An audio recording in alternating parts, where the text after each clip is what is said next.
Good evening, Southeast Texas. Hope you are doing well this evening, and we'll be taking your questions if you have any, and taking a look, an in-depth look over the next 7 days as far as the forecast goes. So text us your questions. Otherwise, your weather headlines, we could see multiple rounds of shower and thunderstorm activity. Doesn't mean it's going to be raining all day tomorrow or all day just continuously through the next 7 days. We'll see rounds of shower and thunderstorm activity. The first round, I think, is going to be coming in tomorrow afternoon. The way we see things right now, and could be rather stormy tomorrow afternoon, but overall through the next 7 days, we do expect 2 to 3 inches across Southeast Texas, with certainly higher totals possible through the next 7 days in some areas across the Southeast Texas. So for you allergy sufferers, it's moderate levels as far as weed, grass, and mold being measured today. No tree pollen. Otherwise, as far as the big forecast over tomorrow is that we'll be watching and monitoring high-res modeling to see how this, we're in New Mexico, there's the Texas Panhandle, see Amarillo and Lubbock over towards Las Vegas and Taos, New Mexico, Albuquerque. This is the thunderstorm activity that, if it holds together, could return or move into Southeast Texas coming up tomorrow afternoon.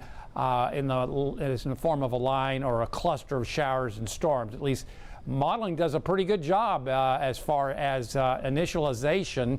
And as you can see, if this holds together and doesn't veer off to the south or veer off to the north or weekend, Texas is a big state. But this is what modeling is showing that may happen tomorrow afternoon, just as you can see, mid-afternoon. So we'll go with a 70 to 80% coverage, barring any changes later tonight. So be sure to tune in tonight at 10 as we'll be updating the forecast based on that modeling. Otherwise, for tomorrow, we'll go with a 70% coverage of mainly afternoon showers and storms across Southeast Texas, and mainly in the Triangle, with a high of 91 degrees, and it looks like partly sunny skies ahead of the storms coming up tomorrow afternoon. So as you can see, get up to about 90, 91 ahead of those storms, and then the storms come in, and look how the temperatures fall into the rain-cooled 70s coming up tomorrow afternoon. So looks like a quiet morning here in the Triangle. We pop up under partly sunny skies into the lower 90s, and then the rain chances go up to about a 70% coverage, and then cool us off as we head towards tomorrow afternoon. For the lakes area, similar forecast, maybe a better chance up that way. Again, quiet morning, partly sunny skies in the during the first half of the day. Then that round of shower and thunderstorm activity comes on in, and again, I think it'll be hotter than 86. Look how you fall into the 70s, maybe the lower 70s if it's a good rain. That's certainly possible coming up tomorrow afternoon. So right now, looking at shower and thunderstorm activity over towards our south and west, and again, modeling keeps everything off towards our south and west. So now what we're seeing is the anvil top. This is the tops of the thunderstorms being advected by those westerly winds into the Triangle now. So that's why we're going mostly cloudy, temperatures in the 80s. No rain per se up into northern Jasper and Newton counties. That wasn't the case last night, was it? Had quite a number of trees downed up in towards Sabine County, just north of the lakes. But as you can see, a lot of instability, and that's why these are hail producers and why they're going severe. There's pretty nice cooling in the atmosphere as you go up in the atmosphere, and that's why it's so unstable and causing that hail-producing thunderstorm activity over there. Yeah, let's take a look. This is not small areas of hail between Spring and the Woodlands and back over west of Liberty. So not much going on there now. It looks like those are weakening. Otherwise, this front right here may come on in somewhere between the Triangle and the lakes and stall overnight and tomorrow. So that's just like a highway for these to run, shower and thunderstorm activity run down. So again, the potential for these showers and storms to move down along this front, I think the front may stall something like that, and that would allow these showers and storms developing over towards New Mexico to come on in and run right down into the area. Everything looks, we've seen this before. This has happened a couple times this season, and this makes sense as far as the forecast together. Now, the question is that do these thunderstorms, this cluster that is expected to develop, does this hold together? Does it come in and veer off to the south, or does it veer off to the north? Does it weaken? A lot of variables coming together as far as the forecast tomorrow. But again, we think that there's a pretty good chance of that happening tomorrow afternoon. So you can see the modeling is showing the shower and thunderstorm activity ending by 10:30 off towards our southwest. And we should see skies becoming partly cloudy.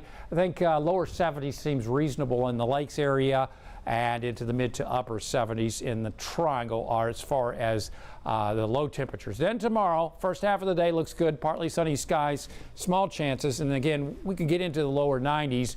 And then here comes that complex of thunderstorms, good 80, 90, and maybe 100% coverage of shower and thunderstorm activity up in the lakes, and a good 70 to 80% coverage in the triangle coming up after about 2 or 3 o'clock in the afternoon hours. Otherwise, tomorrow evening, late temperatures, if this rain comes on in, may cool into the 70s, and then we'll get a break. But again, we were talking about high pressure over the state this past, Friday. We had high pressure over us this weekend, and that kept things pretty quiet until Sunday night as that high moved off. See, the high is back off towards our southwest over towards the East Pacific and also into the Gulf of California. So now the winds are out of the west-northwest, and again, the question is, the thunderstorm activity could be brought right on into our area, and as you can see, those disturbances do that. Then as we work on into, say, midweek, we'll be watching this trough set up over towards West Texas, so that may pull these disturbances closer to it and maybe lower our rain chances by Wednesday and Thursday. Then as we work on into late this week, that trough will be over us.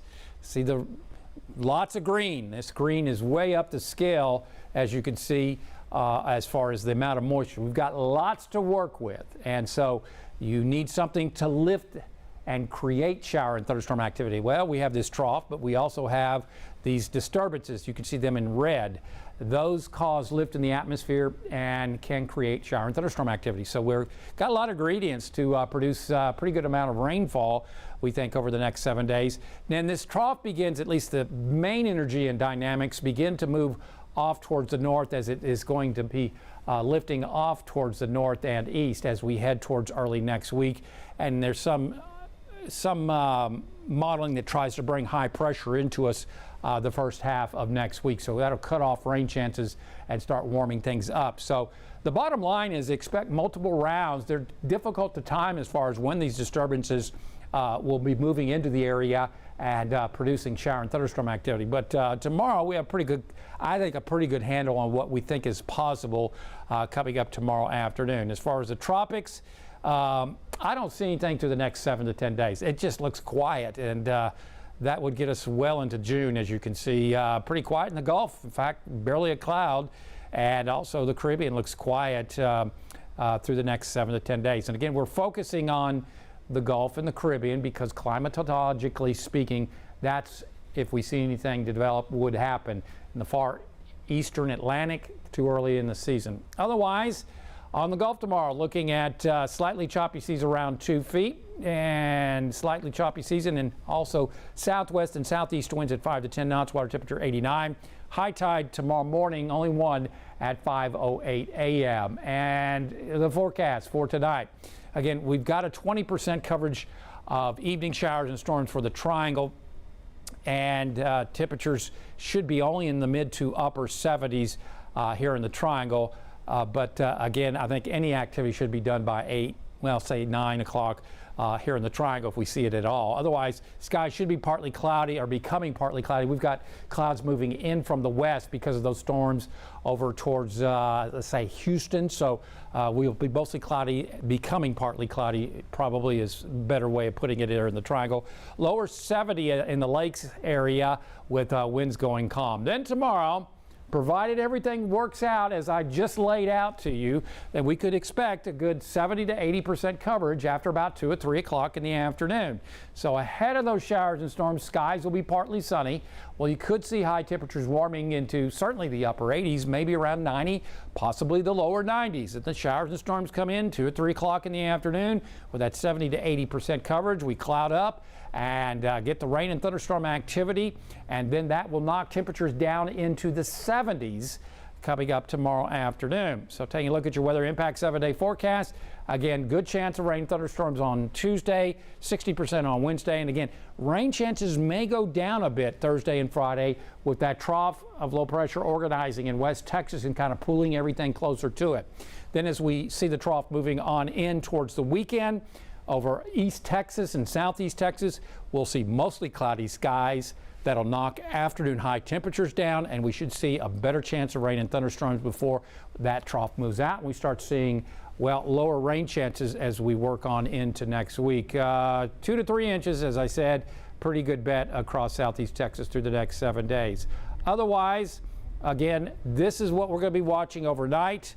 We may update our forecast tonight at 10 as far as depending upon what modeling does with this. And as you can see, there's the potential for tomorrow afternoon as far as that goes. And then tonight, just a few showers and storms this evening, possible in the triangle, mainly over towards Chambers and Liberty County. And then again, those thunderstorms move in tomorrow afternoon. Good coverage if this materializes, a good 70% coverage here in the triangle, 80% coverage in the lakes area. And modeling also long range. This is a European model. As you can see, it was overdone today. That's not a surprise. Too much rain for us because of the European model. Then tomorrow, European says, no, we're going to do it in the morning and develop it along the front. We'll see about that, whether or not high-res beats the Euro. So good chance of rain and thunderstorms for the Euro and high-res modeling tomorrow. Then as we head towards Wednesday, looks wet. You're getting the idea of multiple rounds of thunderstorm activity being moving through Southeast Texas and affecting us. And then look at a better chance of rain coming up on Friday and Saturday as that trough moves closer to our area. So as you can see, the bottom line is it's going to be a soggy pattern through the next 7 days with multiple rounds of shower and thunderstorm activity, even to Sunday. Look at that, as that trough will be pretty close to our area. And then as we head towards Monday, even scattered, maybe numerous showers and storms before things start winding down as we head towards the middle of next week. Now, this is the European, and this is through the next 7 days, and it's showing a good 2+ inches. I think it could be a little bit more than that. 2 to 3 inches seems reasonable with some isolated higher amounts. And it wants to develop that on the other side of Huntsville, way up there over, let's see, that's probably closer to, let's see, 5 inches up that way.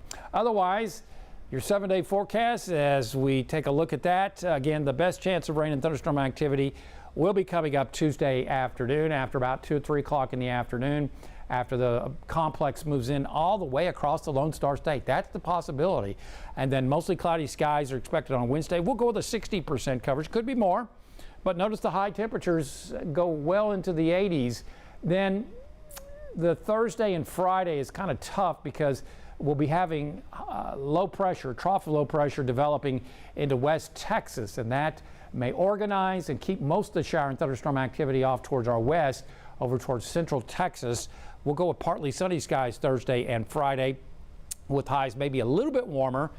And as we work on in the weekend, the trough will be weakening and moving out of central Texas towards East Texas and Southeast Texas over the weekend. So we'll go with pretty good chance of shower and thunderstorm activity and mostly cloudy skies. Low to mid 80s are certainly possible across the area this weekend. Not the best of weekends to have outdoor plans. I wouldn't change my plans yet, give it another day or two.